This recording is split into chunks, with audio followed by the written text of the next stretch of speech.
president of the Institute of Directors in Ghana, and in the person of Angela Carmen Appiah, Reverend Mrs. Welcome to the Asaase Breakfast Show. Thank you. We're very happy to have you here with us, and looking to glean some knowledge and some wisdom from you. But you've had a very distinguished, professional career. Not just have you just become the president of the institution, the Institute of Directors Ghana. You were vice president for 2 years. You've worked and still do support the what used to be called the National Accreditation Board. I think it's now, I never get used to that name anymore. G-Tech. Yes. Yeah. The Ghana Tertiary Education Commission. That's it. G-Tech. Yes. That's the one I couldn't remember. Yes. And you've also done a lot of work with the Nursing and Midwifery Council. I mean, all round nice career, and one that has seen you do a lot of work in leadership. Tell us a bit about you. As a young woman or girl, was this the aspiration? All right. Thank you very much. So, as a young woman, nursing, or what I thought was my passion area, had always been the dream. So, whilst the parents and significant influencers were pushing me away from nursing, I was sticking to it. Okay. And the dream started with a gift. At about age 6, I was given a gift. And when I unwrapped that gift, I saw a nurse uniform, an apron, a cap, small stethoscope, small pair of scissors, and a small kit, a first aid kit. And that was how it started. Wow. When I look back, I see it as a prophetic move by whoever brought that gift. I got a name of the person, I never got to see her. And as I grew up, anything to do with people, making sure people are all right, environments are clean, helping, supporting was my main business. Apart from that were animals and plants. Make sure plants are watered. Anything that makes an animal feel happy, that was also my business.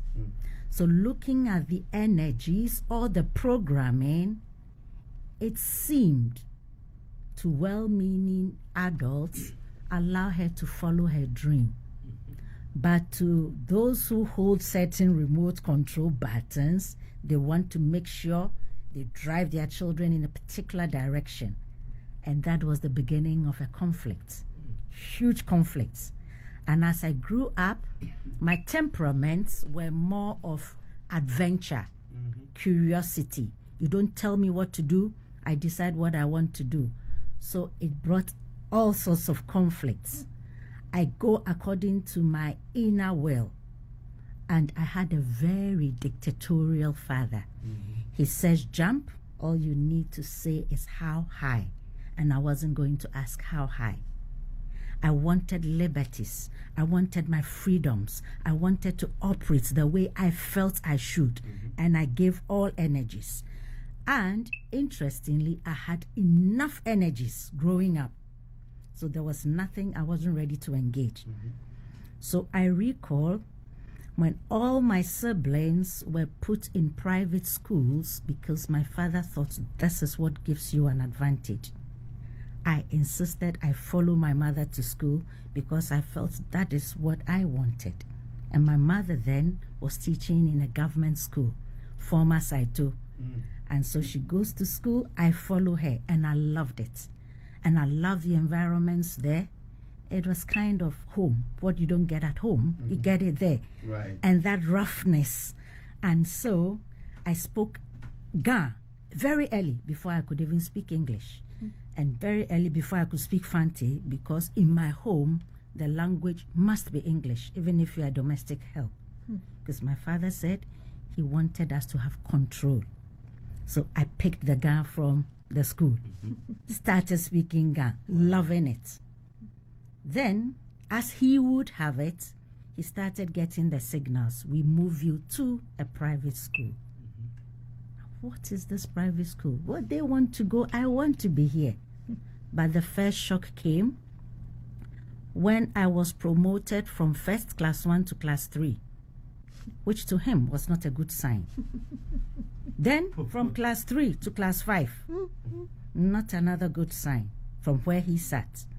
And he tried to explain to my childish mind that when you get promoted like this, it isn't because you are good. It's because you're playing in the wrong league. So you may be the single-eyed man among the blind. And that sounded like a challenge to me. So when he insisted on making the move, I decided to take on a battle. So take me where you want to go. Let's go and see. If I'm able to beat them, I come back where I want. So we had a deal. And so I was moved from that school to the private school. And for the first time, my exam marks, I got position 12. And that was new to me. Because it's always first, second. 12, I didn't understand. And that was part of my growing. And the way I stuck in there, I came to 5th, I didn't understand. And he had the laugh. So now let's go on. So growing up, all of my energies, the adventure, the curiosity, I love to advocate. And I always believe that I should not just advocate for myself, but advocate for others. And so all this spurred me on till the teen years. So from 12 going to 13, I had mastered a lot of what I call bravery. I'm able to speak my mind. Thankfully, I had great mentors. The first being my maternal grandmother. She will sit by me by the time I wake up in the morning. She is by the bedside, even to picking my dreams. What I dream about, how I interpreted it for myself and for the world I live in. Then she would try to guide. And so she started with idiomatic expressions, getting me to get curious in the world, trying to interpret things as other people saw it, and then for my energies, getting the right balance. So she always worked me to the middle. You may feel this way. This is how somebody else feels. It may be good to do it this way, but try to have a balance. Now, I had this gift very early. So in all of my teen years, when some of my peers didn't know how to stand up to certain authority, I knew how to do that. And I was never feeling bad when I was a single minority, because I saw majority even in the singleness, because I could speak my mind, I could do what I wanted and be responsible for it. And this is how I got the gifts of having mentors who are able to nurture according to your graces. So I come from a long line of teachers. Both maternal, paternal, grandparents were teachers. Okay. My parents were teachers. Wonderful. And that is another gift I got. So now, with my grandmother being a great teacher and headmistress, she was able to pick which your temperament style is, which your energies are, and how to guide you.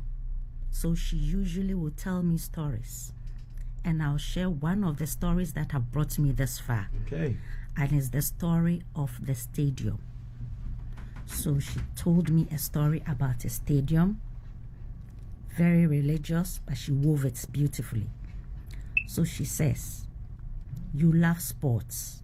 I was into field track. Okay. Everything sports I wanted. My daddy didn't, because you are a woman. He didn't want any scars on your body. So as hard as he fought to prevent me, these were the things I wanted. Anyway, so she told me the story about how people sit in a stadium where you have a divide. So the supporters, the detractors, because they are opposing teams.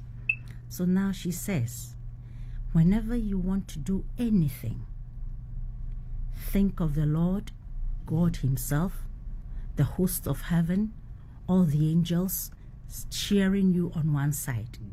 Now, when you do well and you are go, go, go, go, go, how do you think they feel?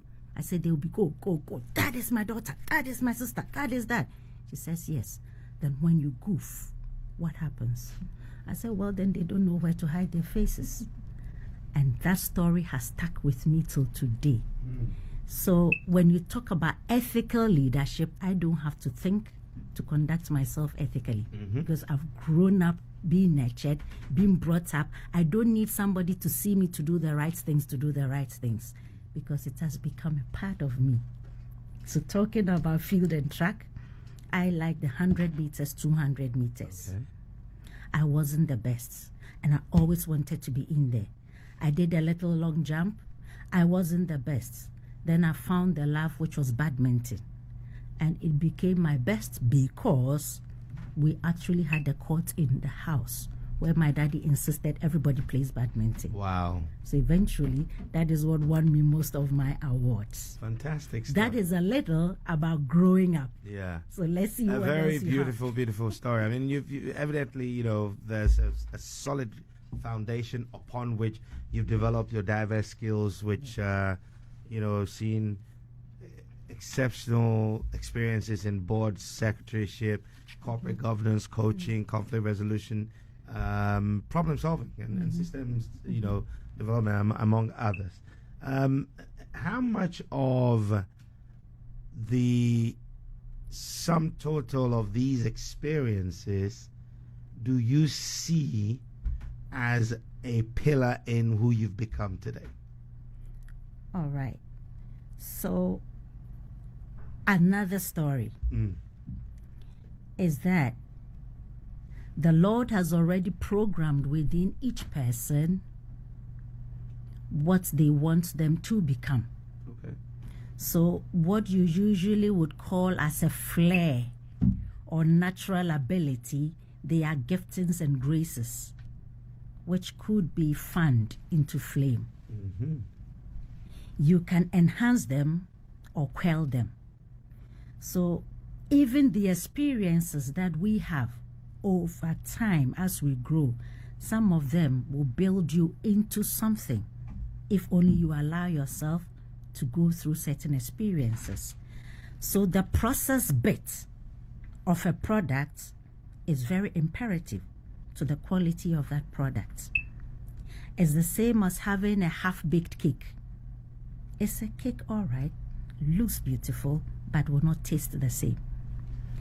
So how did I manage to get all these bits and pieces? I mentioned I like to serve, but I only commit to what I believe in, and I give it my 100%. Now I find opportunities to plug in. So wherever I feel or think or perceive a gap, I try and solve it or fix it.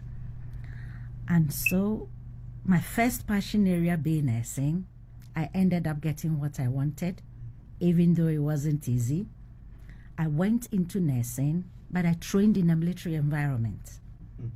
And I was a civilian person training in a military environment. And that is a whole experience altogether. But then the outcome of that, because I had the solid foundation and I had been able to navigate through effective coaching and mentoring, I ended up being awarded the best overall, most promising student nurse of a particular intake. Now, growing up, I find that all the things that we go through as process, even though may not be pleasant, they bring you to a certain end and you become a better person. So even if you would not play a role, you can guide because you have been there, and it isn't, as it were, theory, but practical. You lived it. You lived it. And you can know where the pitfalls are and what could give you an advantage. So I ended up eventually going to teach. So I was a nurse tutor. I first taught in the Koforidua Nursing Training School and came to Kolebu. Then rose to a chief examiner position, invigilating, conducting exams, licensing exams. Then I desired to go to the top to inform decisions. So I found myself at the Nursing and Midwifery Council as a regulator and assistant registrar. And having assumed office, I found that there was a gap in the set of skills I needed. So I went to the British Council first to find which leadership programs, which competencies I needed, and they made a referral to the Institute of Directors Ghana. Wow. Have you ever heard about Institute of Directors Ghana? I said no. I didn't even know any such organization existed then. And then suddenly I thought, but I'm not a director. But one day you will become. And so I found the institute, and I found my second love. So I found that everything we want to be in leadership, walking the talk of leadership, knowing the best practice, it can be learned. You can learn it, and there is a platform for it. So that's how I found the institute. Then, having entered it and finished my first examination, second examination, becoming a member of the institute, are committed to service. And these are pro bono. So I served on committees. Then I was recommended to serve on the board. Then, having served on the board, which does not pay money, as in other boards, it doesn't become attractive for certain individuals to come and serve. So having served there, I found other opportunities and I got other recommendations. So that is where the board secretaryship came in, not just on the Ghana front, but also on the continental front. And then other opportunities came up. But having gone through the mail, I can sit, not uncomfortably, but very comfortably, because I know how to navigate and how to do things. Wonderful stuff, Saraya. Yes, I found it very interesting there, Reverend Appiah, that you spoke about the whole idea of leadership and growing into the idea of leadership and steeping yourself in a culture of leadership. You didn't quite tell us what alternative career it was that your parents preferred to steer you in the direction of. Was it also a leadership role? Or? Yes, they were looking into law. Ah. Because I talk a lot and I'm quite argumentative. So my dad was looking at law. I wasn't driven at all. You knew right from the start that something that involved care for others, as you said, was your path in life. But, even though you are now at the pinnacle, having been elected, it must be said, it's not something to which you were appointed. You were actually elected in May last year, and you're serving a 2-year term, notably with another woman as your vice president. That's right. 2 women leading the Institute of Directors. You had previously, as you said, gone through a period as vice president of the organization, and indeed having led interim management committees, I understand, which led the organization at certain periods in its past history. What were some of the challenges of leadership that you encountered in that period of nurturing that have led you to your position now as president of the IoD? Right. So first of all, looking at the gaps within the institute in terms of human resource, the institute operated a very lean administration. And so the beautiful thing is that the work of committees supports the management. So there are lots of management committees. And so finding a space for me, where do I think I can contribute? I found a number of them. And so I started serving, first of all, on a regional outreach committee because it was new and it needed a lot of drive. Interestingly, I had a lot of time to offer, unlike others. So how did I come about? Yes, so we planted almost 9 at the time. Okay. So these regions were supposed to be the miniature embassies Right. of the mother IoD. Right. So Ashanti region, Eastern region, Volta region, we went to the north, we came to Bono and down before the 16 new regions. Right. So now we have the 6 to be birthed. Mm. Now the idea is that I had a lot of time from my main job, which is the Nursing and Midwifery Council, because there has been some kind of difficult relationship with administration leading to a court case, which has dragged on. We are in the 12th year waiting for judgment of a human rights infraction. And being who I am, yes must be yes and no must be no. So I insisted on the right things to be done. For some reason, the management or the legal advisors thought that they could play a power game and then we can abort. But I don't have abortion of purpose in my DNA. It must be done to the end, because I do appreciate that there is a greater referee and coach who watches all of us. So he should be able to play a whistle when he says, no, whistle, game over or stop. But once he hasn't played the whistle and he says, play on, we play on. So we are playing on. Thankfully, we have received signal that there would be some judgments coming in a month. This is to do with the registration. This is to do with the Nursing and Midwifery the Council. with And as usually happens with such government organizations, when you are not liked, or you are a thorn in the flesh, or you are a little too something, they find a way of putting you in Serbia. So when they put you in Serbia, they don't give you anything to do. They think that by doing that is a form of demotivation. But you see, in the Lord, all things add up and work out. So as they kept not giving me anything, I found opportunities to engage. And I found more opportunities to engage on the IoD front, which has brought me this far. But then talking about the experiences I've learned over the years.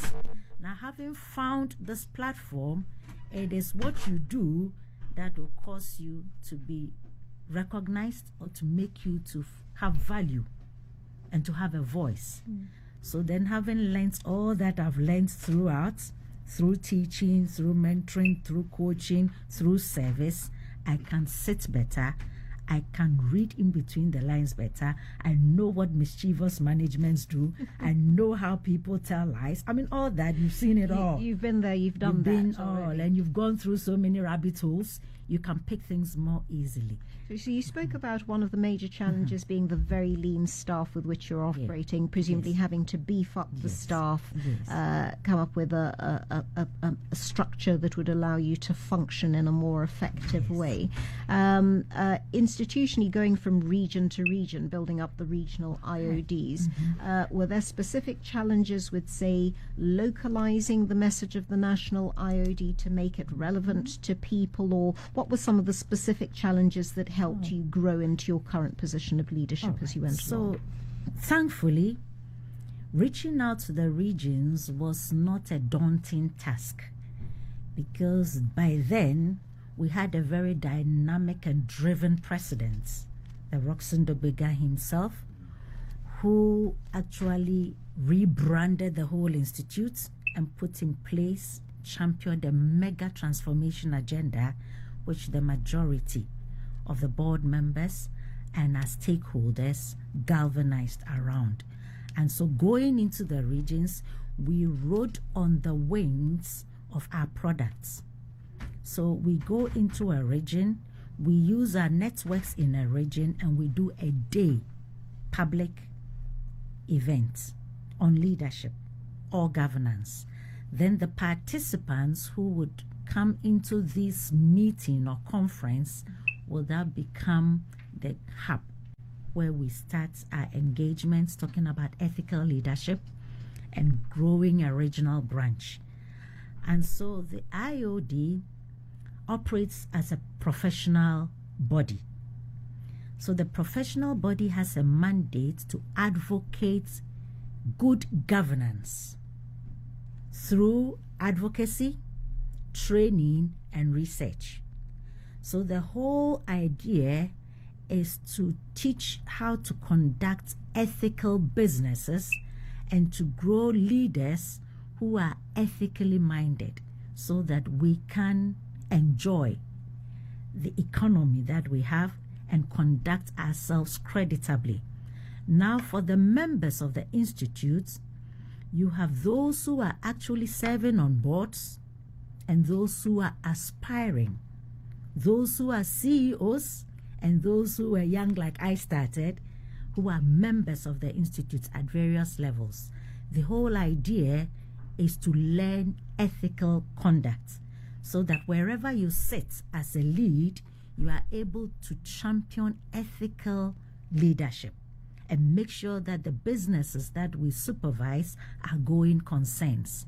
Would you be able to tell when mischievous managements are playing a game as you sit on the board?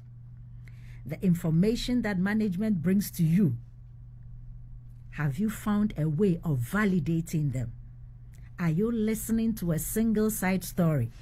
Are you just sitting as a rubber stamp?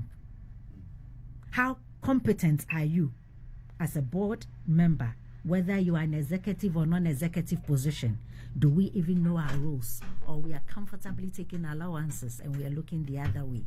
So these are the things we carry into the environments where we went to birth these baby IoDs, and that's how I had energies to engage, because I am acquainted with a certain grief. So my level of commitment was unusual. I never told this story. It's the first I'm telling the story. My level of commitment, my passion is always amazing. How is she able to do this? And I gave it my all.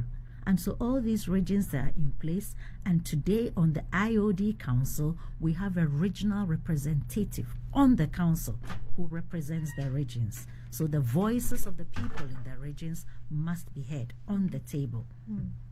So if you talk about challenges, the challenges may have been penetrating the environment or getting the buy-in of stakeholders, but those were not challenges at all, because we already had them along with us and coming along with us. And whenever we went into the regions, it was ourselves.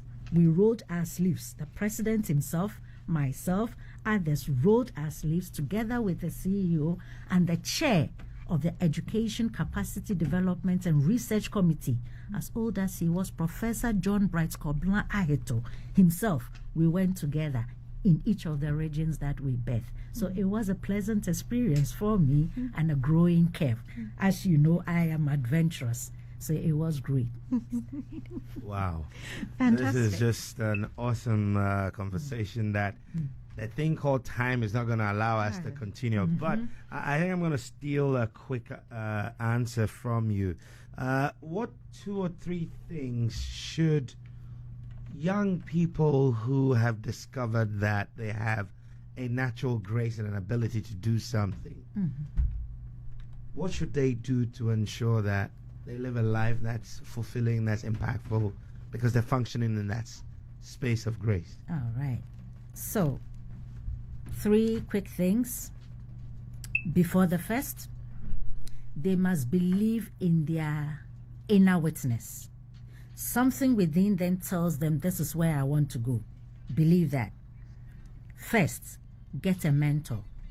Validate what it is you are feeling and how you are feeling. Get a mentor or an accountability partner. 2, do not cut your crosses. Don't burn bridges.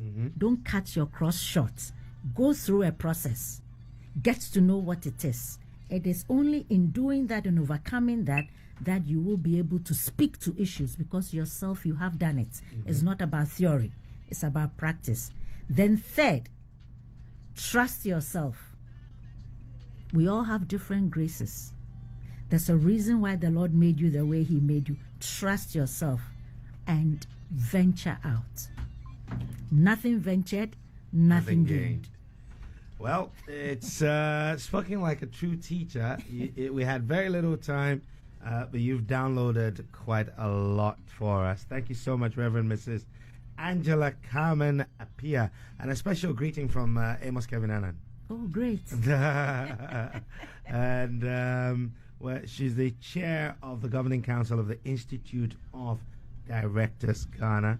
We're grateful for your time. Our boss lady, CEO, this morning on the Asaase Breakfast Show. Well, we are on our way out, Nanaya. Yes. We're back tomorrow. Yes, indeed. It's a Thursday. I'll be thinking hard about ethical governance while I'm away and how to build the culture of it. Absolutely. Very necessary. Thought-provoking stuff. Yeah. And tomorrow, apparently, the Black Stars are going to be getting into a tussle with the Pharaohs. Les Pharaons.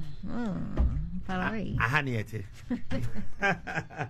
Well, thank you all for listening. We're out, and Clancy and Champon brings you the news on the hour. And Asaase Cafe will follow right on here in Accra, Kumasi, Cape Coast, and Tamale. God bless you all. We'll see you tomorrow.